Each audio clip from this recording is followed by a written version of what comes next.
Repairing का भी course हमारे पास है। i3 लैपटॉप लिया है, ये पूरा की पूरा जो लॉन्च का स्कैनर आता है, ये पूरा लॉन्च का अपडेटेड स्कैनर 2022 मॉडल है, 2022 मॉडल है। इससे हम लोग आपको स्कैन करना बताते हैं। ये आपके सारे ईसीएम रखे हैं। ये जो ईसीएम है ये आपको इलेक्ट्रिक व्हीकल के हैं।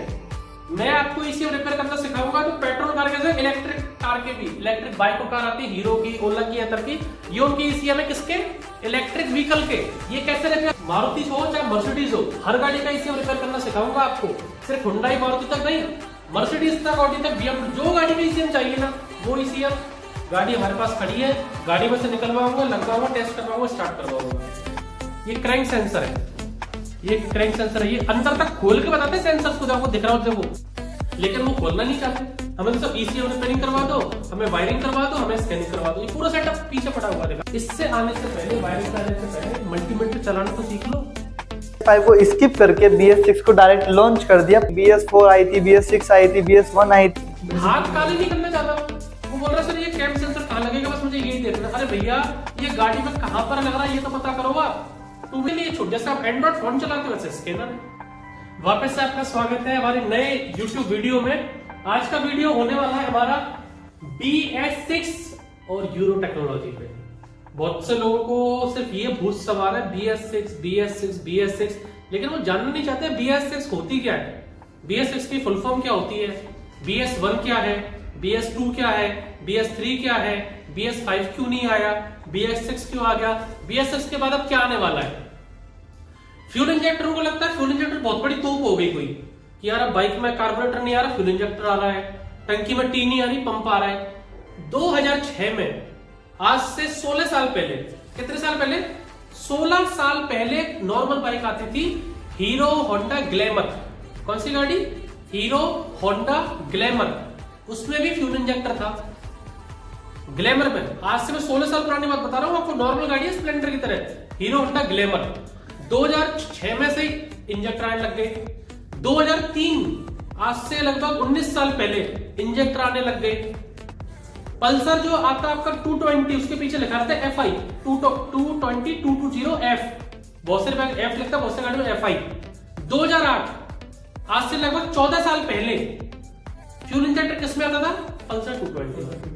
लेकिन अभी इंजेक्टर को आती सबको पता नहीं, इतना क्या एकदम परेशान हो गए कि अरे यार BS, अरे भैया कुछ नहीं है BS6 सिर्फ ये है कि उसको सेंस करने के लिए कितना एयर जा रही है, कितना पेट्रोल जा रहा है, आपका जो साइलेंसर से जो धुआं निकल रहा है उसमें कितनी मात्रा में ऑक्सीजन है, उसका O2 सेंसर लगा दिया, मैप सेंसर लगा दिया, कैम सेंसर लगा दिया, क्रैंक सेंसर लगा दिया। अब वो सेंसर को सेंस करने के लिए छोड़, जैसे आप एंड्रॉइड फोन चलाते हो वैसे स्कैनर है।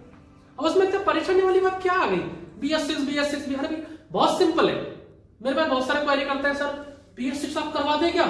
मैंने यार सब करवाते हैं, हमारे पास स्प्लेंडर प्लस BS6 है, R15 है BS6, रॉयल एनफील्ड है BS6, SUV 700 है BS6, उसकी वायरिंग करवा रहे हैं, ECM रिपेयरिंग करवा रहे हैं। तो BS6 बहुत छोटी सी बात है, लेकिन भैया अपना बेस तो कंप्लीट करो। Ring, piston, head, cam, connecting rod, intake valve, exhaust valve, उनको कोई बात ही नहीं करना चाहता। बेस तो क्लियर करो। आपका जो कैम सेंसर है वो टैपेड कवर के अंदर लगता है, उसको कैसे खोलोगे यही नहीं पता आपको। आपको बस ये देखना है कि सेंसर कैसे काम कर रहा है, सर इसको कैसे रिप्लेस करूं। हाथ काले नहीं करना चाहता वो बोल रहा है सर ये कैम सेंसर कहाँ लगेगा, बस मुझे यही देखना। अरे भैया ये गाड़ी में कहां पर लग रहा है ये तो पता करो आप। 2 व्हीलर में या 4 व्हीलर, दोनों की बात कर रहा हूं मैं, 2 व्हीलर 4 व्हीलर। क्रैंक सेंसर है, क्रैंक के किस पार्ट पे लगता है, उसका काम क्या है? फायरिंग ऑर्डर देना है, RPM भी बताना है, तो लगेगा आप उसको खोलना किसने, तो आपको आना चाहिए, लेकिन वो खोलना नहीं चाहते। हमें तो सब ECM रिपेयरिंग करवा दो, हमें वायरिंग करवा दो, हमें स्कैनिंग करवा दो। ये पूरा सेटअप पीछे पड़ा हुआ दिखा रहा हूं आपको अभी। ये पूरा सेटअप है पीछे, अभी दिखाता हूं पूरा का पूरा सेटअप आपको। ये पूरा देख लो आप यहां से, सब पूरा सेटअप, इसमें हर तरह का मारुति से लेके मर्सिडीज तक हर ECM यहाँ पर है, सारी चीजें। लेकिन इससे आने से पहले, वायरिंग पे आने से पहले मल्टीमीटर चलाना तो सीख लो, कैसे चलता है उस नहीं। BS6 होती क्या है उसको तो सीख लो। What is BS6? BS6 होता है भारत स्टेज, जिसको यूरोप का जो एमिशन स्टैंडर्ड था, पहला आया था यूरोप में 1992 में, तो यूरोप का एमिशन स्टैंडर्ड था वो आया था 1992 में, 1992 में यूरो 1, फिर आया था 1995 में यूरो 2, और भारत ने, इंडिया ने उसको कॉपी किया, यूरो टेक्नोलॉजी को फिर निकाला BS1। अभी जो यूरो को आप देखेंगे ना, यूरो और बीएस में कंपैरिजन करेंगे तो बीएस 16 और 18 के बराबर है यूरो 6, यूरो 7, इतना जमीन आसमान का फर्क है। ये किसमें मिलता है आपको यूरो? जो जर्मन कार्स है, ऑडी है, मर्सिडीज है, बीएमडब्ल्यू है, वो गाड़ी हम लोगों ने आज से नहीं 2015 से खड़ी कर रखी है। आप हमारे 2017 के वीडियो देखे होंगे, 2018 का वीडियो, तब भी ऑडी मर्सिडीज थी। उसमें जो चीज आज आपको हवा लग रही है ना, ईसीएम और सेंसर, ये हम लोगों ने 2015 से स्टार्ट कर दिया था। किसमें आती थी? मर्सिडीज, ऑडी, बीएमडब्ल्यू में। तो आप जो क्वेरी करते हो ना, आप अपनी जगह सही हो, लेकिन आपको गाइडेंस प्रॉपर नहीं दिया जाता। मुझे नहीं पता क्यों, मैं ये नहीं कह रहा मेरे पास ज्वाइन करने आओ, मत आओ।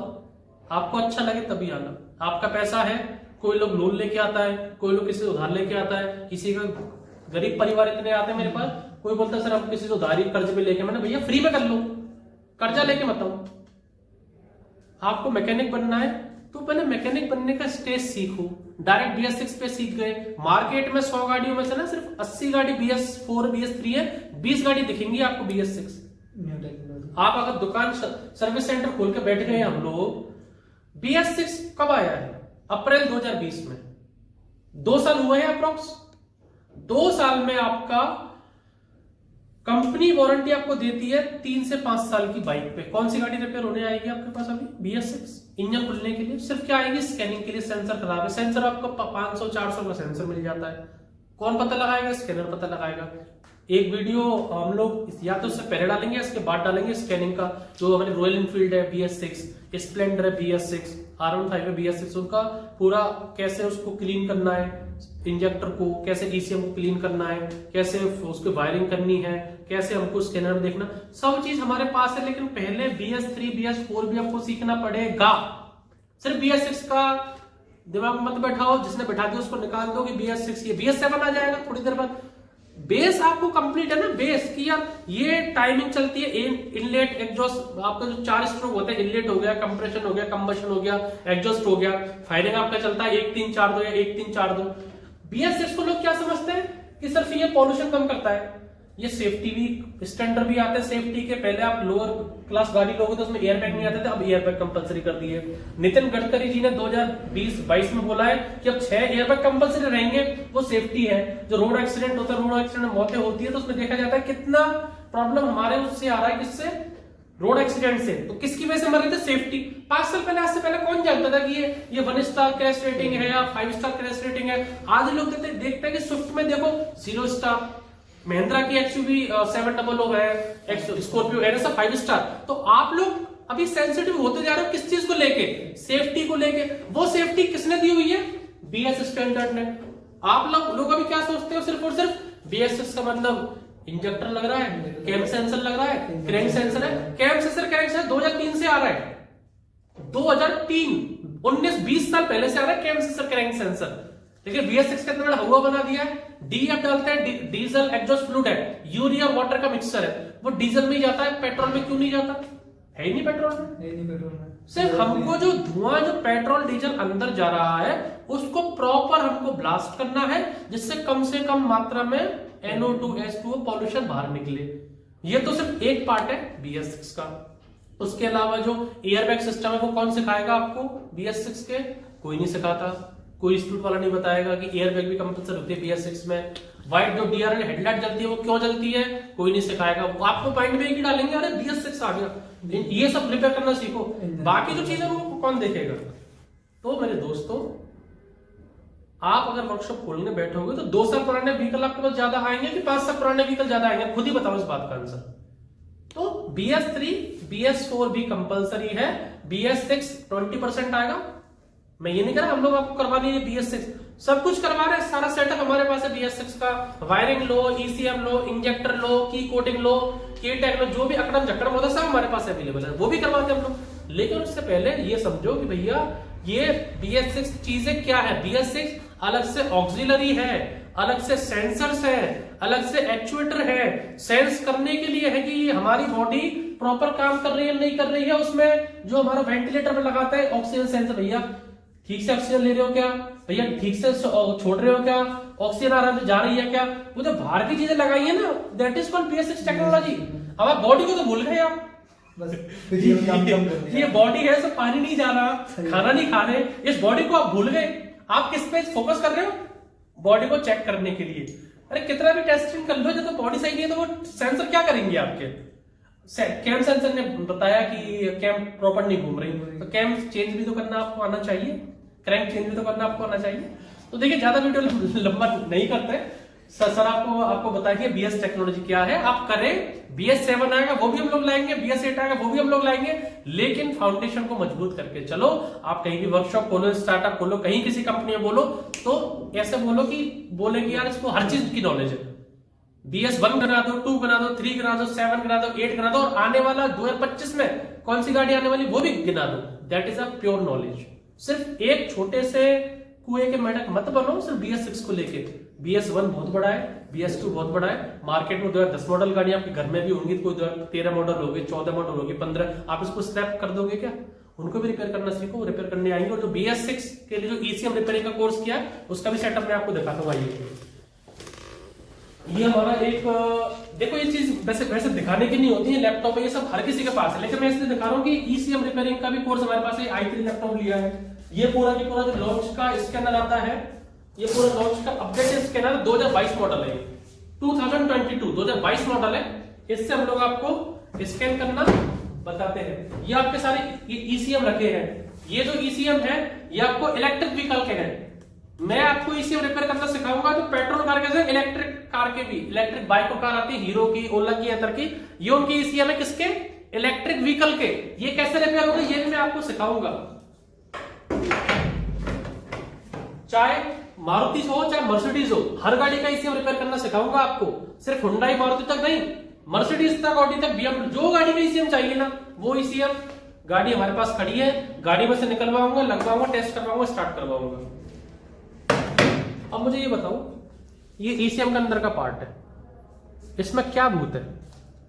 इसको सिर्फ लगाना है, के टैग ये रखा हुआ है, उसमें ये के टैग में लगाना है और ये बताएगा कौन से क्या प्रॉब्लम है इसमें। अब आप पे जब इसमें टांके लगाने नहीं आएंगे तो क्या आप लोग रिपेयर करना इसको सीखेंगे? इसमें हमें टांके लगाने नहीं आ रहा अभी हमें, उसके लिए पहले क्या है भैया, पहले टांके लगाना तो सीखो। ये हम लोग हैंडमेड वो ये बनवाते सर्किट। कोई सेंसर मान लीजिए कैम सेंसर है, जैसे अभी आज प्रैक्टिकल चल रहा है, ये क्रैंक सेंसर है, ये क्रैंक सेंसर है। ये अंदर तक खोल के बताते हैं सेंसर्स को, आपको दिख रहा हो देखो, यहाँ पे रेजिस्टेंस लग रहा है, यहाँ पे रेजिस्टेंस है, यहाँ पर कॉइल लग देखो, आप दिख रहा होता है आपको। सेंसर को भी खोल के हम बताते हैं अंदर क्या है इसमें। ये देखो सेंसर दिख रहा है, ये देखो दिख रहा है प्लस माइनस, ये कॉइल है, इसके सेंसर यहाँ है, ये प्लस माइनस ये दिख रहा है, इसको खोल के बताते हैं अंदर से। अब ये कोई सेंसर 2 वोल्टेज पे काम करेगा, कोई सेंसर 5 वोल्टेज पे काम करेगा, कोई सेंसर 12 वोल्टेज पे काम करेगा। आप और फिर एम्पियर, कोई 1 एम्पियर है, कोई 3 एम्पियर है, कोई 5 एम्पियर है, कोई 12 एम्पियर, कोई 10 एम्पियर।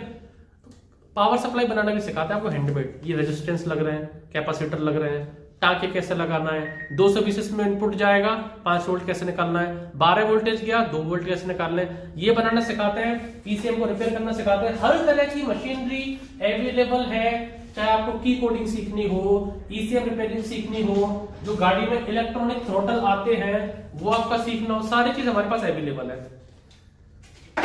ये चीजें कब आओगे अब इन चीजों पे, जब आपका बेसिक क्लियर होगा कि गाड़ी एटलीस्ट काम कैसे कर रही है, गाड़ी में इंजन स्टार्ट कैसे हो रहा है, गाड़ियां चलती कैसे हैं, disc brake, drum brake, power steering, suspension, AC, wiring, उसको कौन देखेगा?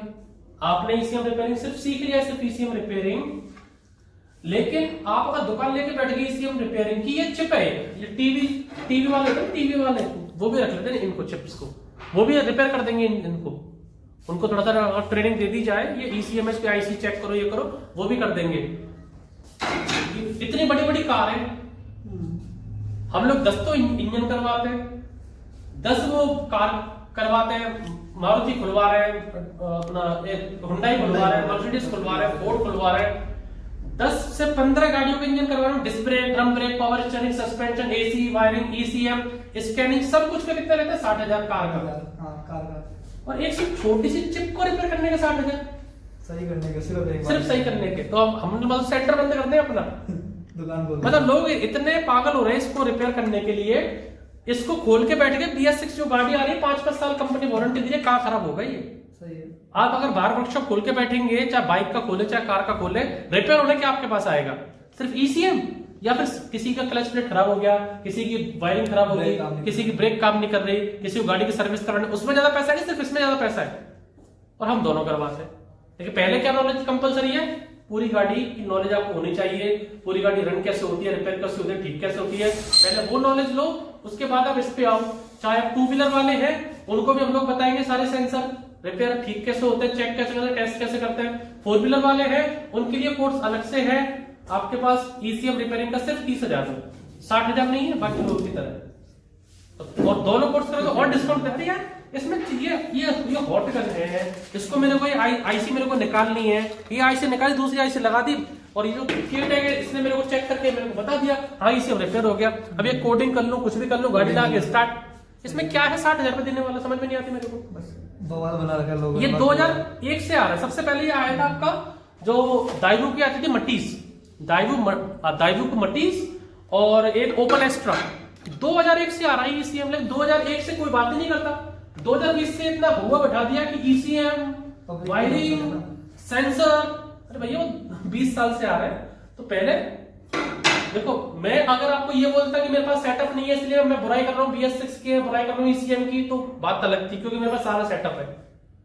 तो इससे पहले आप क्या सीखो, mechanical work A to Z, कि गाड़ी चलती कैसे, बाइक चलती कैसे, इंजन कैसे रिपेयर होता है, गियर कैसे रिपेयर होता है, क्योंकि सेंसर क्या सेंस करता है, इंजन, गियर, इन सब चीजों को। अब आपने नब्ज तो पकड़ी नहीं क्या खराब है, आपने सिर्फ ये पकड़ा, उसको टेस्ट कैसे किस चीज से करना है। तो ये सब चीजें BS6 के लिए है।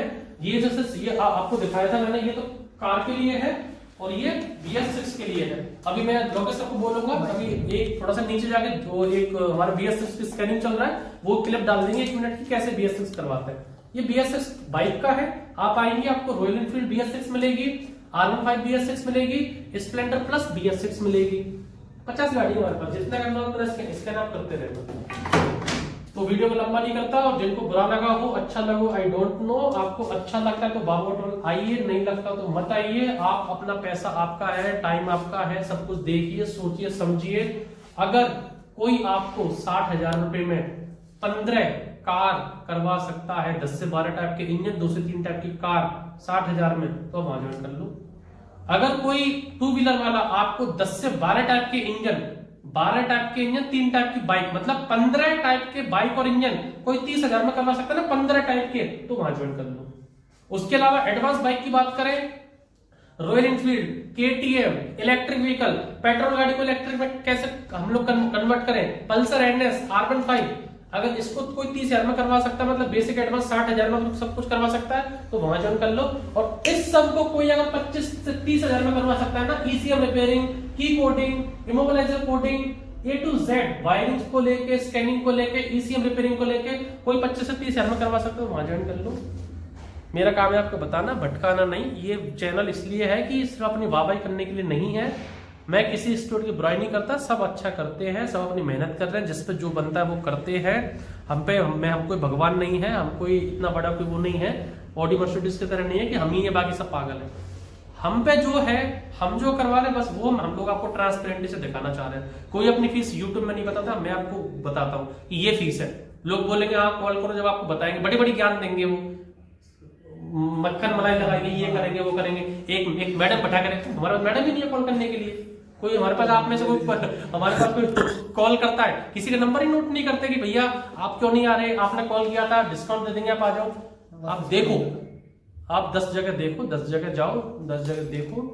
ये देखो, ये अब स्पेस देखो, ये कितना बड़ा है, ये वहां तक घुमा हुआ, AC लगा रखा है, ये सब लगा रखा है। तो मैं फीस भी आधी ले रहा हूँ और फैसिलिटी भी आपको दे रहा हूँ। क्या मतलब है इसका, कि हमारे एक अंदर कुछ ऐसा है कि कुछ अच्छा कुछ करवाना चाह रहे हैं।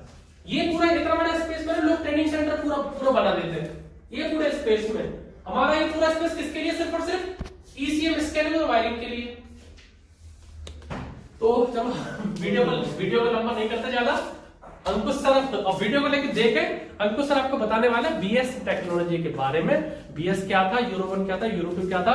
होप सो आपको अच्छा लगा हो, मेरी बात आपको अच्छी लगी है, ठीक लगी तो प्लीज ज्वाइन करें, लाइक कर दें, सब्सक्राइब कर दें, बाकी आपकी मर्जी। मैं हूं आपका होस्ट निमेश बाबा। आगे हैंड ओवर टू सर के लिए, जो कि आपको बताएंगे BS6 टेक्नोलॉजी। सर एक मैकेनिकल इंजीनियर है, JCRC यूनिवर्सिटी से पास आउट है। He is a mechanical engineer और यहाँ पर ट्रेनर है।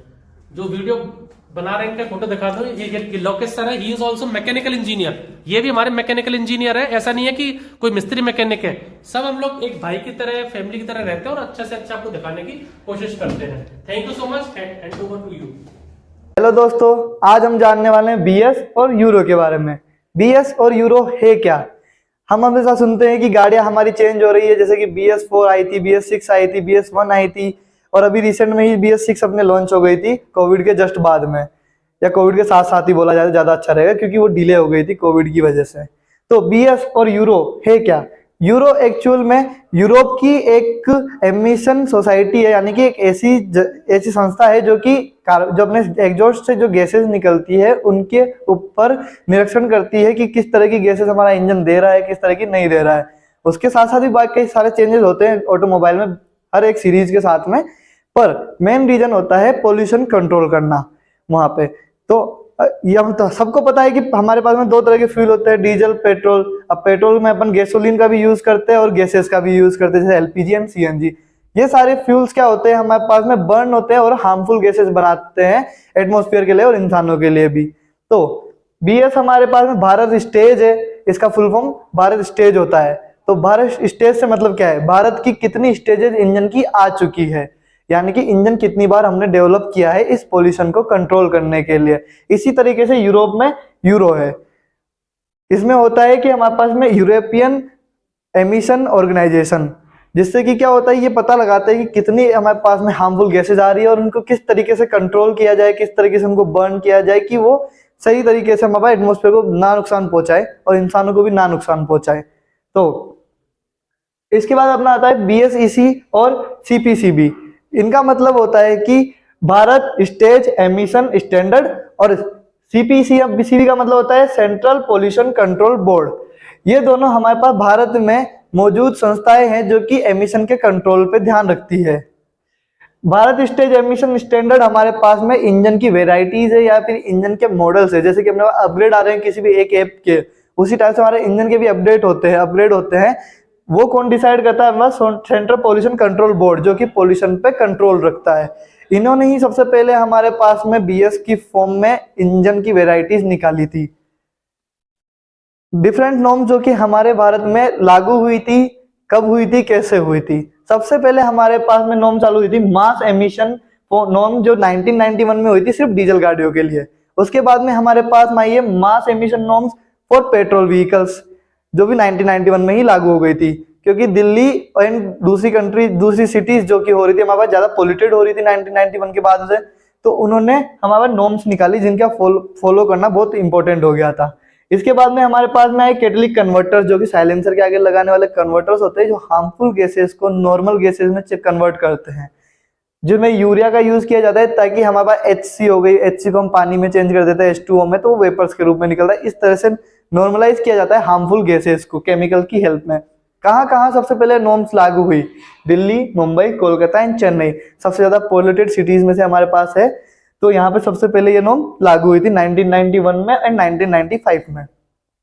इसके बाद में हमारे पास में इम्प्लीमेंटेशन आता है BS का, कि किस तरीके से किस ईयर में हमारे पास में BS के इंजन आए और यूरो को किस तरीके से हमने फॉलो किया, यूरो किस सन में लॉन्च हो गया था, हम कितने साल पीछे हैं उनसे, वो सब आगे हम डिस्कस करने वाले हैं।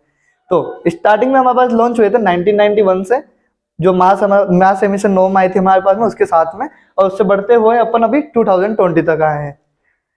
सो BS1 हमारे पास में भारत 2000 के रूप में आया था सबसे पहले, यानी कि BS1 के नाम से हमारे पास में कोई भी नॉर्म अभी तक आई नहीं है। BS1 आई नहीं थी और उसके नाम की जगह हमारे पास में यूज हुआ था भारत 2000, यानी कि ईयर 2000 में हमने लॉन्च की थी पहली नॉर्म। उसमें हमने जो रेफरेंस लिया था वो यूरो 1 से लिया था, यानी यूरोप में चलने वाली जो नॉर्म है इंजन्स की, उससे। जो कि 1992 में रिलीज हो चुकी थी, यानी कि हम अभी उससे 8 साल पीछे थे शुरुआत करने में ही। ठीक है, उसके बाद में हमारे पास में आया BS2। BS2 हमारे पास में शुरुआत में सिर्फ 4 सिटीज के अंदर लॉन्च हुआ, दिल्ली, NCR, मुंबई, कोलकाता एंड चेन्नई, जो कि लॉन्च हुआ था हमारे पास में 2001 में, BS1 के यानी कि भारत 2000 के आने के 1 साल बाद ही। यूरो 2 से हमने इसकी इंस्पिरेशन ली थी, यानी कि इसका रेफरेंस हमने यूरो 2 से लिया था, जिसकी टेक्नोलॉजी के बेस पे हमने इसको बनाया, जो कि 1996 में लॉन्च हो चुका था। इसके बाद में जब BS2 को और आगे बढ़ाने की तैयारी की गई, यानी कि बाकी की सिटीज में 14 सिटीज टोटल जहां पे हमने उनको लॉन्च किया 2003 के अंदर, वो थी दिल्ली, मुंबई, कोलकाता, चेन्नई हमारे पास ऑलरेडी एग्जिस्टिंग में थी। उसके बाद बेंगलुरु, हैदराबाद, अहमदाबाद, पुणे, सूरत, कानपुर, लखनऊ, सोलापुर, जमशेदपुर एंड आगरा, इन 14 सिटीज में हमारे पास में सबसे पहले BS2 इंजन आया 2003 के अंदर। उसके बाद में BS2 को 2005 में नेशनलाइज कर दिया गया सारे तरह की व्हीकल्स के लिए। सबसे पहले इनको 4 व्हीलर्स के लिए लाया जाता है, खासतौर पर डीजल के लिए, फिर उसके बाद पेट्रोल के लिए, फिर उसके बाद ऑल व्हीकल्स में इनको चेंज किया जाता है, और 2005 में BS2 को पूरे व्हीकल्स के लिए कन्वर्ट कर दिया गया। BS3 फिर हमारे पास में आया उन 14 सिटीज में उस टाइम पे, जबकि BS2 अभी नेशनलाइज हुआ था, यानी कि पूरे भारत में एक साथ लॉन्च हुआ था। उसी टाइम पे 2005 में 14 सिटीज के अंदर BS3 को ऑलरेडी लॉन्च कर दिया गया था, जो कि बहुत पॉल्यूटेड सिटीज है हमारे इंडिया के अंदर, जिसकी इंस्पिरेशन हमने यूरो 3 से ही ली है, जो कि रेगुलेटरी चल रही थी हमारे पास में, कि यूरोप की जो टेक्नोलॉजी है उसको अडेप्ट कर रहे थे हम इंडियन सिचुएशंस के हिसाब से। 2000 में जो कि यूरो 3 लॉन्च हो चुकी थी, उसको हमने लॉन्च किया 2005 में। यहाँ पे हमने 8 साल का गैप 2005 में आके 5 साल में कवर किया। 5 साल का गैप हमारे टेक्नोलॉजी के बीच में रह गया। 2003 फिर 2023 BS3 हमारे पास में फिर नेशनलाइज हो गया 2010 में। 2010 में हमने इसको पूरे भारत के अंदर नेशनलाइजेशन कर दिया, यानी कि इसको लॉन्च कर दिया। सेम टाइम पे 2010 में हमारे पास में BS4 इंजन लॉन्च हुआ उन 14 सिटीज के अंदर, और यूरो 4 से इसकी इंस्पिरेशन ली थी, जो कि 2005 में लॉन्च हुआ था। अब हमारे पास में जो ईयरली गैप चल रहा है टेक्नोलॉजी के, वो 5 साल का चल रहा है, यानी कि यूरो 4 जो हमारे पास 5 साल में लॉन्च 2005 में लॉन्च हुआ था, और यूरो 10 हमारे पास में ये, तो BS4 हमारे पास में 2010 में लॉन्च हुआ। तो इनके बीच में हमारे टेक्नोलॉजी के बीच में 5 साल का अंतर चल रहा है। उसके बाद में 2017 में नेशनलाइज कर दिया गया पूरे BS4 को पूरे इंडिया में। हमारे पास में 2010 से लेके 2017 तक 7 साल का अंतर आ गया लॉन्चिंग में ही सिर्फ BS4 में। ऐसा क्यों? क्योंकि जो हमारी पेट्रोलियम कंपनीज थी, भारत पेट्रोलियम, HP, इन्होंने हमसे टाइम मांगा कि हमें टाइम चाहिए, जो कि पेट्रोल हम चेंज कर रहे हैं मॉडल के हिसाब से, इंजन के नॉर्म के हिसाब से, जो कि पोल्यूशन को कम करने में हेल्प कर रहा था, उसको डिस्ट्रीब्यूट करने में पूरे इंडिया में, यानी कि सर्कुलेशन में लाने के लिए अभी टाइम लग रहा था। इसलिए हमने 2015 की जगह उसको 2017 में लॉन्चिंग डेट फिक्स की। अप्रैल 2017 में फाइनली BS4 लॉन्च हुआ और पूरे इंडिया में सर्कुलेट हो गया। उसके बाद में BS5 जो आने वाला था, जिसकी बातें चल रही थी कि BS5 आएगा, लेकिन क्योंकि हम पहले ही पेट्रोलियम कंपनीज के जरिए और कोविड की वजह से जो रजिस्ट्रेशन डिले हुए, उन सब की वजह से क्या हुआ था कि टाइम हमारे पास में खत्म हो चुका था, 2020 आ चुका था, और इस टाइम पे BS6 टेक्नोलॉजी हमारे पास में आने वाली थी, क्योंकि जो कि यूरोप में हमारे पास में 6 था, वो लॉन्च हुआ था प्रॉपर वे में, यानी कि पूरे यूरोप में जो यूरो 6 था वो लॉन्च हो चुका था। तो उसको कवर अप करने के लिए इंडिया ने क्या किया, इंडिया ने 2020 में ही BS5 को स्किप करके BS6 को डायरेक्ट लॉन्च कर दिया पूरे नेशनल में, यानी कि इस बार पहले टेस्टिंग नहीं हुई उन 14 सिटीज में, डायरेक्ट लॉन्च कर दिया गया पूरे नेशन में और पूरे व्हीकल्स के लिए, जो कि हमारे पास बेसिकली यूरो 6 की ही हमारे एडेप्टेशन थी इंडियन टेक्नोलॉजी में। और यूरो 6 हमारे पास में 2014 में लॉन्च हो चुका था, और अब हमारे पास में 6 साल का गैप वापस से मेंटेन हो गया था, 6 साल का गैप हमारे पास में बीच में वापस आ गया था। इसके बाद में हमारे पास में आता है ऑटोमोबाइल के अंदर क्या क्या चेंजेस किए हमने इंजन के अलावा, यानी कि इंजन के अंदर और ऑटोमोबाइल के अंदर, यानी कि फ्यूल जो हमारे पास में एग्जॉस्ट चल रहा था उसके अलावा हमने क्या चेंज किए। तो जो चेंजेस हमारे पास ऑटोमोबाइल में आए वो थे कि हमने जो हेडलाइट थी उसको रेगुलर ऑन करना चालू कर दिया, बैटरी में कंपलसरी हो गई, FI इग्निशन हमने चालू कर दिया, कार्बोरेटर को हटा के फ्यूल के जो बर्निंग टाइम था और फ्यूल की जो एफिशिएंसी थी उसको हमने बढ़ा दिया। फ्यूल के अंदर में हमने काफी कुछ चेंजेस किया, जैसे कि पहले ज्यादा कॉन्सेंट्रेटेड फ्यूल का यूज कर रहे थे, अब कम कॉन्सेंट्रेटेड फ्यूल आ रहा है, साथ में डिफरेंट केमिकल्स आ रहे हैं जिसको बर्निंग में हेल्प करते हैं और लेस पोल्यूशन हमारे पास जनरेट करते हैं। साथ में हमने कैटालिटिक कन्वर्टर्स को भी अपग्रेड किया ताकि कम से कम फ्यूल जो हमारे पास में एग्जॉस्ट हो रहा है उसमें से कम पोल्यूटेंट्स बाहर निकले। और गाड़ी और इंजन में चेंजेस होने के साथ साथ, पेट्रोल में चेंज होने के साथ साथ हमने सेफ्टी फीचर्स में भी चेंजेस किए हैं। जैसे कि पहले गाड़ियों में हमारे पास में सीट बेल्ट आना चालू हुई, उसके बाद में जो हमारे पास में जब गाड़ी गिर जाती है तो ऑटोमेटिक ऑफ हो जाती है, फ्यूल का कनेक्शन कट जाता है। उसके अलावा हेडलाइट ऑन रहने लगे 24 घंटे, जिसकी वजह से क्या होता है कि फॉग में और अंधेरे के टाइम पे हमें गाड़ी का पता चलता है कि गाड़ी आ रही है सामने से। पहले ऑफ रहती थी तो एक्सीडेंट बढ़ने चालू हो गए थे, इसलिए हमने इनको बढ़ाया है। इसके साथ साथ हमने एयरबैग्स का भी यूज करना चालू किया ज़्यादा से ज़्यादा। पहले एक एयरबैग आता था, मुश्किल से एयरबैग आता भी नहीं था गाड़ियों में। अब उनको हमने सेफ्टी के अकॉर्डिंग हमने उसको चेंज करा। जैसे कि साइड में भी अब एयरबैग्स आने लग गए अपने पास में, व्हील में अपने पास एयरबैग आने लग गए, जो स्टीयरिंग व्हील रहता है उसके अंदर। तो इस तरीके से हमने क्या किया, सेफ्टी फीचर्स को भी इंक्रीज किया है बीएस की नॉर्म्स को चेंज करते करते साथ के साथ में। तो पॉल्यूशन और सेफ्टी दोनों को ध्यान में रखते हुए हमने चेंजेस लाए हैं, सेंसर्स को बढ़ाया, मैनुअल काम को कम किया है, ईसीयू से ज्यादा काम करना चालू किया है इसके अंदर। इसके बाद में हमारे पास में चेंज आता है पोल्यूटेंट एमिशन में, यानी कि जो पोल्यूटेंट एमिट होते हैं हमारे साइलेंसर के थ्रू, उसमें क्या क्या चेंजेस हमने किए 1991 से 2020 के बीच में। तो सबसे पहले हम बात करते हैं 4 व्हीलर डीजल कार्स की, जो हमारे पास में डेली यूजेस की डीजल कार होती है, डीजल अप्लायंसेज होती है, और कार पेट्रोल कार्स की, और उसके अलावा कॉमर्शियल व्हीकल्स की। इन सब में क्या अंतर आया 1991 में, जहां पे हमारे पास में कार और लाइट ड्यूटी डीजल 1991 में जहां पे हमारे पास में लाइट ड्यूटी और कार्स जो हमारे पास चल रही थी डीजल से, उनमें 21.5% हमारे पास में पोल्यूटेंट अवेलेबल हो सकते थे। इसकी वजह से कोई नुकसान नहीं हो रहा था, यानी कि किसी भी पॉलिसी को हम हर्ट नहीं कर रहे थे गवर्नमेंट की को। लेकिन वही अब धीरे धीरे अलग अलग ईयर में जो बीएस की जो सिस्टम चेंज हुआ है, नॉर्म चेंज हुई है, उसके साथ साथ कम होते होते कितने आ गए 0.67% पे, यानी कि लगभग 96% ड्रॉप में आए 91 से 2020 तक।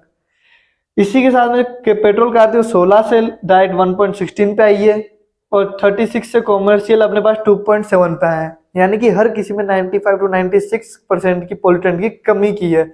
यानी कि एटमॉस्फेयर के लिए भी अच्छा हुआ और ह्यूमन लाइफ के लिए भी अच्छा हुआ, जिनको बहुत सारे नुकसान हो रहे थे इनकी गैसेस की वजह से, एग्जॉस्ट की गैसेस की वजह से।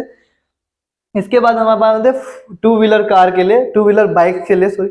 तो 2 व्हीलर बाइक्स में हमारे पास में जो नॉर्म आई थी उनमें चेंज हुआ कि 1991 से लेकर 2010 तक हमने 14.25% CO यानी कार्बन मोनोऑक्साइड को कम किया 1 तक। अब सिर्फ 1 जो परसेंट हमारे पास कार्बन मोनोऑक्साइड है वही एमिट कर सकते हैं 2 व्हीलर्स, नहीं तो वो इंडियन गवर्नमेंट की नॉर्म्स के अंदर फिट नहीं होते हैं और उनको हटा दिया जाएगा। वहीं पे एचसी और नॉक्स का जो मिक्सचर हमारे पास जनरेट होता है वो 8.5 से हम लेके आए 1 पे। ये सब BS6 या BS4 तक अपने पास पहुंच जाती है 2010 में। इसके बाद में हम करते हैं 3 व्हीलर्स की बात। 3 व्हीलर्स में भी अपने पास में 30% CO यानी कार्बन मोनोऑक्साइड कहाँ तक आई है 1.25% तक, और जो HC और NOx जो हमारे पास में गैसेस क्रिएट होती है वो आई है 1.25 तक। इसके बाद में कंक्लूजन क्या निकलता है इन सब चीजों का, जो 1991 से हमने जो अपने नॉर्म्स लगाई है, उसके बाद में जो BS नॉर्म्स आई है हमारे पास में, BS के लेवल चेंज किए, यूरो की टेक्नोलॉजी को हमने जो एडेप्ट किया, इनसे चेंजेस क्या है हमारे पास में, जो एटमॉस्फेयर में जो पोल्यूशन जनरेट हो रहा था वो भी हमारे पास कम हुआ है। साथ में हमने गाड़ियों को और ज्यादा ईजी बना दिया है, ईजी टू रिपेयर, और ज्यादा लंबे टाइम तक हम चला सकते हैं बिना सर्विस कराया। सर्विस टाइम को अपने बेसिकली बढ़ा दिया है। उसके अलावा जो उनके अंदर जो खराबी आती थी उनको पकड़ने के लिए हमने उसमें सेंसर्स का यूज करना चालू किया है। सेंसर जो कि मैकेनिकल चीजों को हमने क्या किया, एक कंप्यूटराइज सिस्टम में चेंज कर दिया, जिसको कंट्रोल कर रहा है ECU। उस ECU को हम रीड करने के लिए अलग अलग चीजों का यूज करते हैं, जो उनके चेकर्स आते हैं, कंट्रोलर्स आते हैं, उनकी मदद से हम उस ECU को क्या करते हैं, चेक करते हैं, जो कि हमें बता देता है कि कौन सा सेंसर कब खराब हो रहा है, कहाँ खराब हो रहा है, किसके आसपास हमें दिक्कत मिलेगी। तो उससे हमारे पास में जो केयर होती है किसी भी ऑटोमोबाइल की वो ईजी हो गई है। अब हमें इतना ज्यादा टाइम वेस्ट नहीं करना पड़ेगा कि कोई पार्ट खराब हो रहा है तो उसको चेंज करना पड़े, या फिर ढूंढना पड़ेगी कहाँ पे कौन सी खराबी आ रही है। अब हम उसको डायरेक्ट देख सकते हैं। इसके साथ ही कैटालिटिक कन्वर्टर में अपग्रेडेशन हुआ, जिसकी वजह से जो पोल्यूटेंट हमारे पास क्रिएट हो रहे थे उनको हम दूसरी गैसेस में कन्वर्ट करके कम हार्मफुल गैसेस को हम एटमॉस्फेयर में छोड़ते हैं, जिसकी वजह से जो ह्यूमंस के अंदर भी हमारे अंदर क्या हो रहा था कि नोजिया, हमारे पास में चक्कर आना, उसके अलावा हमारे पास में जो उल्टी आना, उससे वोमिटिंग होना, वो सब क्या हो गया, कम हो गया, क्योंकि कार्बन मोनोऑक्साइड और जो नॉक्स थी उसकी वैल्यू कम कर दी अपन ने धुएं के अंदर से। और उसके अलावा क्योंकि हम अभी यूरो को अडेप्ट कर रहे हैं, तो हो सकता है कि फ्यूचर में इंडिया खुद की एडेप्टेशन लेके आए अच्छी, और भी ज़्यादा अच्छी, जो कि ऑटोमोबाइल सेक्टर में है। इसकी वजह से हमारे पास में बेशक ऑटोमोबाइल की कीमत बढ़ेगी, लेकिन एटमॉस्फेरिक लेवल पे वो बहुत सही रहेगा। Thank you.